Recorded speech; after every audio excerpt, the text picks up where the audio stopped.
വെള്ളിയാഴ്ച മുതൽ മലയാള സിനിമകൾ റിലീസ് ചെയ്യില്ലെന്ന് തിയേറ്റർ ഉടമകളുടെ സംഘടനയായ ഫിയോക്. നിർമ്മാതാക്കളുടെ നിബന്ധനകളിൽ പ്രതിഷേധിച്ചാണ് തീരുമാനം. ഈ മാസം 28-ന് ഫിലിം ചേംബർ വിളിച്ച യോഗത്തിൽ പ്രശ്നങ്ങൾ ചർച്ച ചെയ്യാൻ തയ്യാറാണെന്നും തിയേറ്റർ ഉടമകൾ അറിയിച്ചു. തിയേറ്ററുകളിൽ ഏത് പ്രൊജക്ടർ വെക്കണമെന്ന കാര്യത്തിൽ നിർമ്മാതാക്കൾ കൈകടത്തുന്നു എന്നതാണ് ഉടമകൾ ഉയർത്തുന്ന പ്രധാന പ്രശ്നം.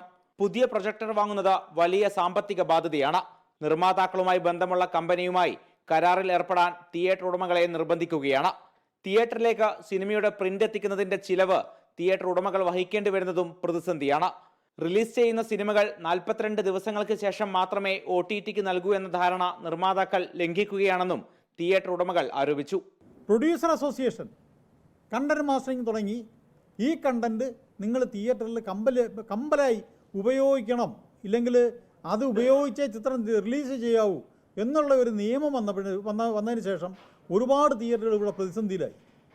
ആ കാര്യം നമുക്ക് തിയേറ്റർ ഓണറുടെ ആഗ്രഹപ്രകാരമോ ആ ദിവസം പ്രമാണിച്ചോ ഇന്ന ഒരു ചിത്രം പ്രമാണിച്ചോ ഓപ്പൺ ചെയ്യാൻ പറ്റാത്തൊരവസ്ഥയിലേക്ക് സംജാതമായി സ്ഥിതിഗതികൾ.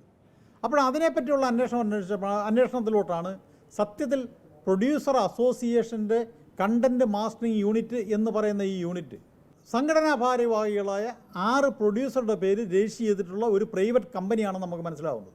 വ്യാഴാഴ്ച നിശ്ചയിച്ചിരിക്കുന്ന മഞ്ഞുമൽ ബോയ്സ് എന്ന ചിത്രത്തിന്റെ റിലീസ് മുടങ്ങില്ല. തിയേറ്ററുകൾക്ക് അനുകൂലമായ നിലപാട് സ്വീകരിക്കുന്നവരുടെ ചിത്രങ്ങൾ പ്രദർശിപ്പിക്കുമെന്നും ഫിയോക് ഭാരവാഹികൾ വ്യക്തമാക്കി.